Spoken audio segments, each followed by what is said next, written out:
내 인생의 멘토. 잉글리시. 강의를 풀어주는 남자, 성적을 만드는 남자. 기호 1번 윤청. 맞을 수도 있기 때문에 박수 한번 크게.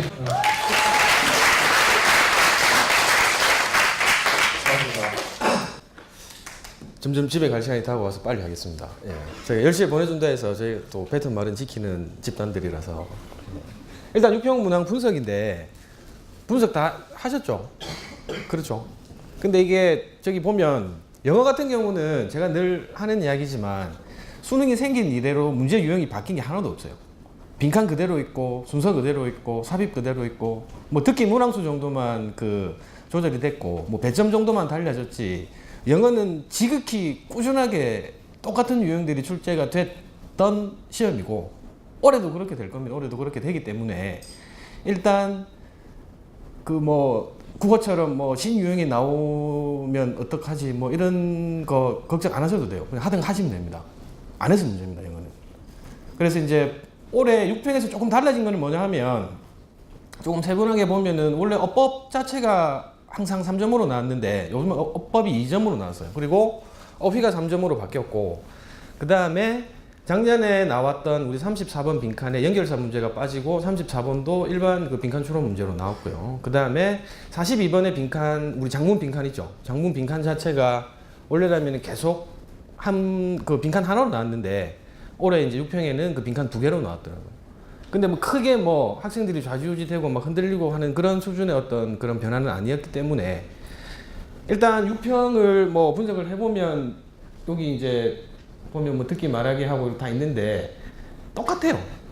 여러분들 작년에 친 거, 그 다음에 고등학교 때 쳐왔던 거 하고 유형이 똑같습니다. 그래서 그 유형에서 어떻게 내가 약한 부분이 어떤 부분이고 그런 부분들을 매번 모의고사로서 계속 체크를 하셔서 본인의 약한 유형을 조금 이렇게 더 다듬는 어떤 그런 게 오히려 더 이제 영어 공부에는 조금 효율적이고 개인적으로 제가 이번 6평을 총평을 해보면은 총평이라기보다는 학생들이 이런 말을 많이 했어요. 그러니까 선생님 저 내용은 다 읽혔는데요.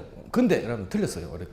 그러니까 지금 작년 수능부터 조금 이어지고 있는 이 평가원의 트렌드가 영어는 여러분들 이거 중요합니다. 이게 단어 수가 제한이 돼 있어요. 지금. 그래서 제가 이제 그 분석을 해본 결과 한 3,000단어에서 걸려 있습니다. 그래서 3,000단어에서 상중하 단어가 다 나와 있기 때문에 그럼 3,000단어라는 어떤 제한된 단어 속에서 지문을 막 미친 듯이 어렵게 내고 그렇게 분별력을 주지는 않습니다. 그래서 6월 시험을 봤을 때 전반적으로 내용은 읽히게는 만들어요. 대부분 그런 걸 느꼈을 거예요. 내용을 읽히는데 답이 없어요. 내 눈에. 그래서 이제 그런 어떤 변별력들을 조금 이제 그렇게 심어 놓기 때문에 영어는 이제 향후 학습을 하실 때 조금 이제 내용 쪽으로 조금 이렇게 원활해졌다 그러면은 정오답의 근거를 확실하게 판별을 해가지고 올해 저기 6평 시험에서도 실제로 지문을 읽어 내려가면서 시간이 걸렸다라기보다는 지문을 다 읽고 문제를 풀 때 이제 선택지에서 정답을 골라내는 그 과정에서 시간 소요가 상당히 많이 됐었던 문제들이 많았어요. 그래서 일단 내용적으로도 물론 중요하지만 왜 이건 답이고 왜 이건 오답인지를 명확하게 판단하는 연습을 반드시 하셔야 됩니다. 그래서 9월에도 아마 이런 추세가 그대로 되고 그리고 영어는 내년이면은 큰 틀이 바뀌어 버려요. 내년에 이제 영어가 절대평가로 바뀌기 때문에 올해 수능에서 뭔가 큰 틀의 변화를 주고 뭐 흔들고 이런 건 없을 겁니다. 그래서 일단 기존 어떤 그 수능의 그 유형을 그대로 이제 난이도라든지 그런 부분들은 그대로 가져갈 듯 싶은데 일단 그런 부분들은 이제 정답과 오답을 확실하게 판별하는 그런 능력을 반드시 키워야 됩니다. 그게 6평을 치고 제가 여러분들한테 제일 하고 싶은 말이 그겁니다.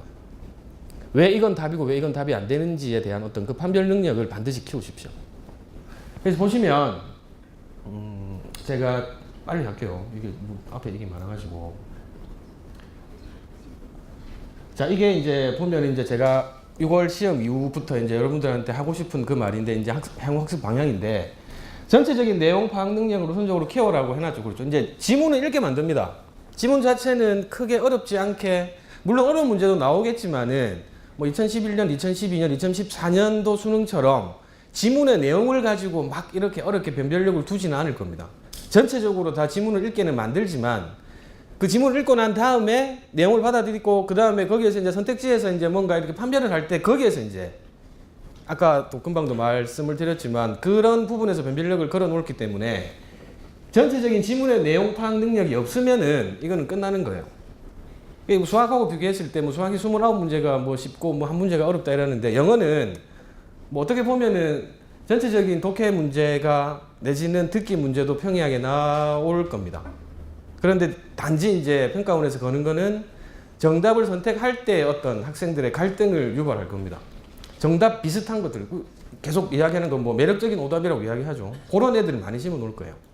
그래서 그런 것들을 판단하는 능력 이전에 전체적인 내용 파악 능력이 없다면 안 되겠죠. 그렇죠. 그래서 이제 그런 능력들을 그러니까 이게 실제 풀어서 설명하면 해석하는 능력 길러라는 겁니다.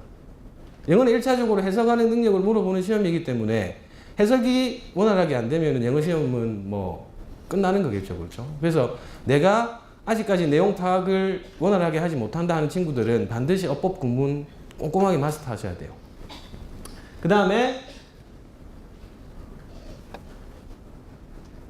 이제 두 번째가 아까 제가 금방 또 강조를 한 거예요. 정답과 오답의 근거를 명확하게 뽑아내라라는 겁니다.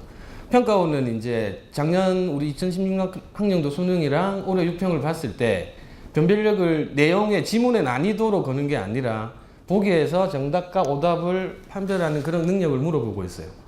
대표적인 문제가 올해 빈칸 34번 문제였습니다.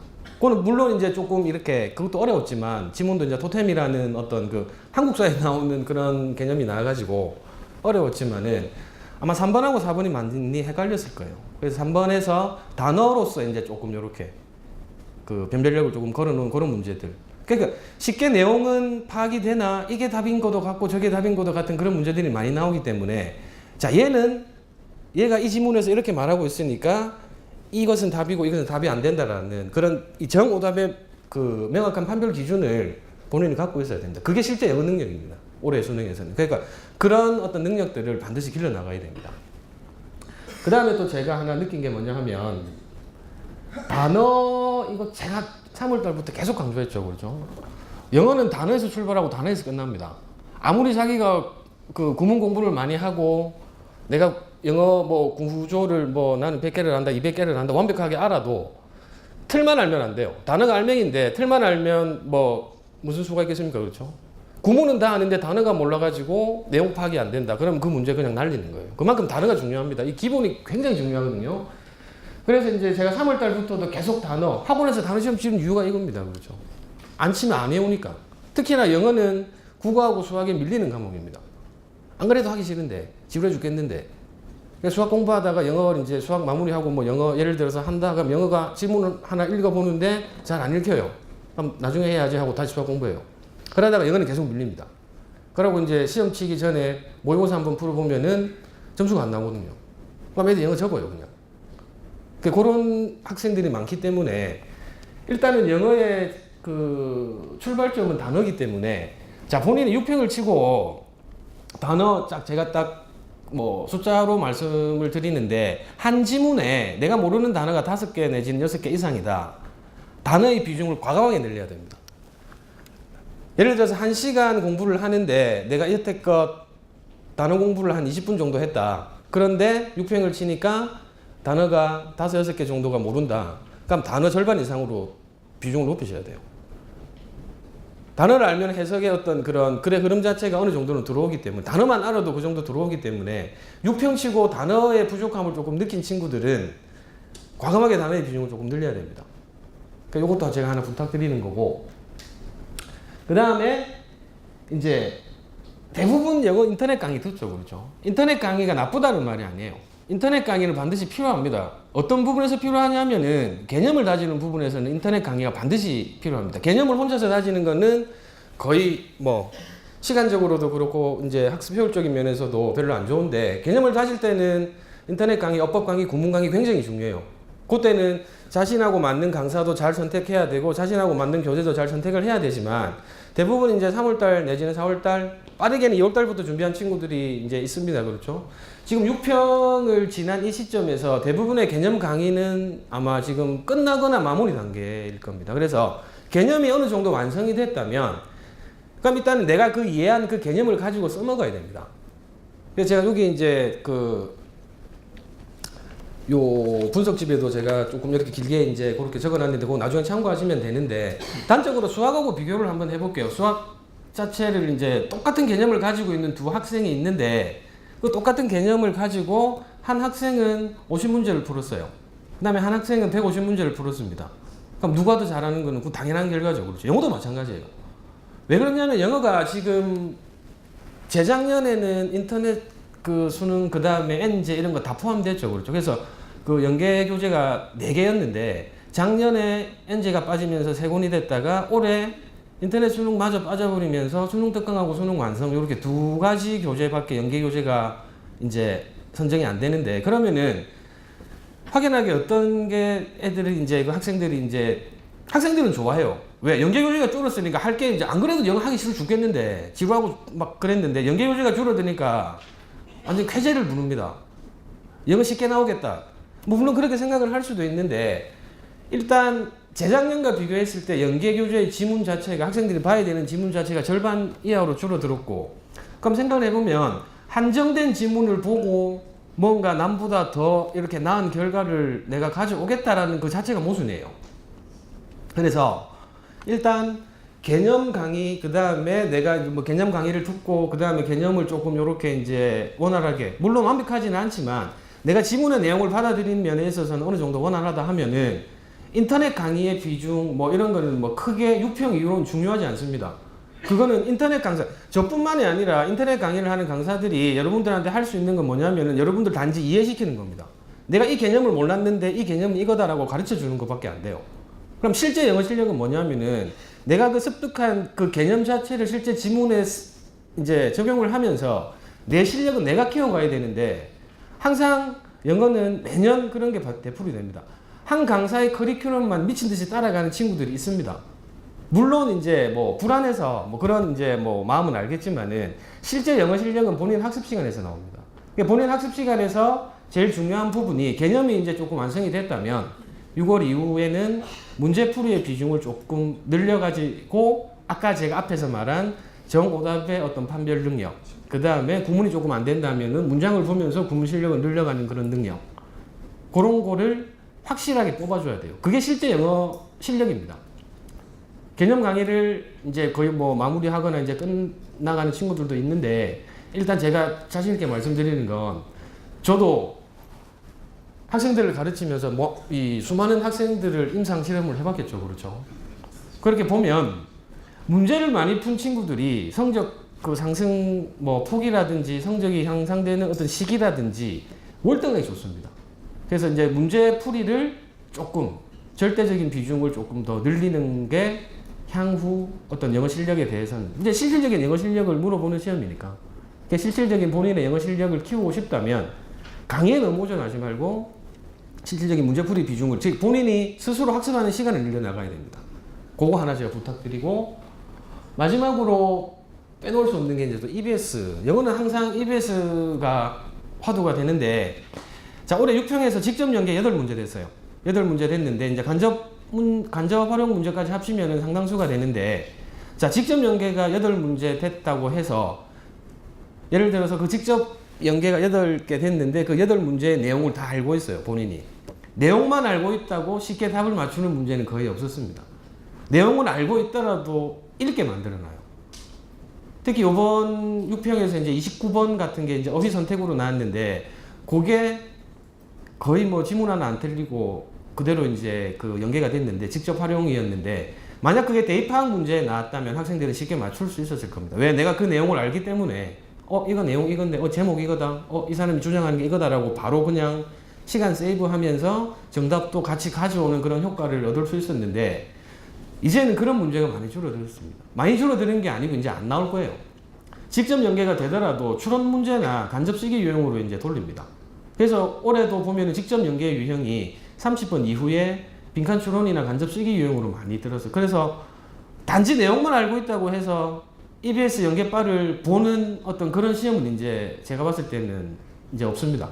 그렇기 때문에 EBS의 회독수 아직까지 물어봅니다. 제가 3월 달에도 이야기했는데 내용을 달달달 외우는 건 이제 솔직히 그렇게 많이 메리트가 되는 어떤 그런 시험은 아닙니다. 그래서 EBS는 물론 봐야 되는 교재겠죠. EBS 가면 안 보면 안 됩니까? 이렇게 이야기를 하는데 여러분들 고등학교 때 생각해 보세요. 그 우리 중간고사나 기말고사 칠 때 시험 범위 나오죠.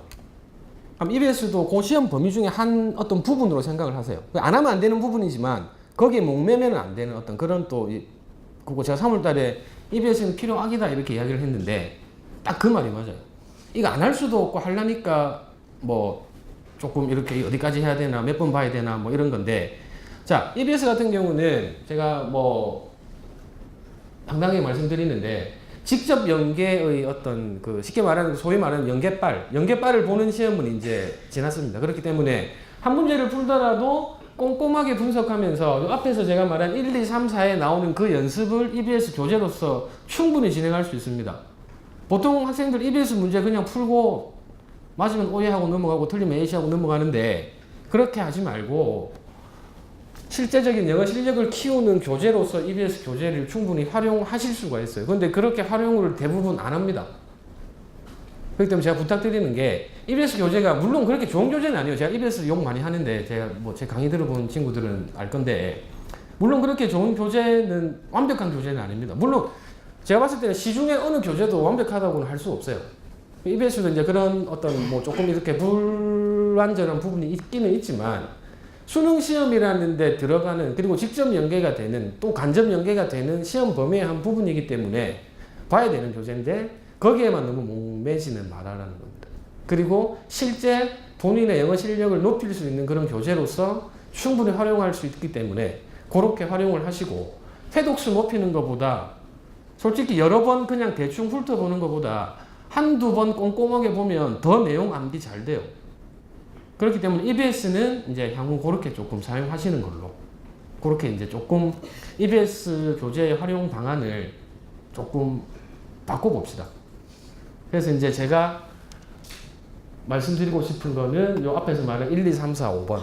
본인이 이쪽에서 이제 뭔가 조금 이렇게 착오가 있고 나의 공부 방향이 영어 공부 방향이 틀렸다면 조금 요 교재 우리 저기 분석집에 보면은 6월 평가원 모의고사 이후 학습 방향에서 45페이지부터 제가 꼼꼼하게 적어놨습니다. 그래서 그거 한번 참고를 하셔서 최대한 실질적인 본인의 영어 실력을 키울 수 있는 방향으로 그렇게 한번 학습을 해보는 게 어떨까 싶습니다. 그러면은 지금 정리를 해보자면은 EBS에 대한 연계 의존도는 낮아지고 있다.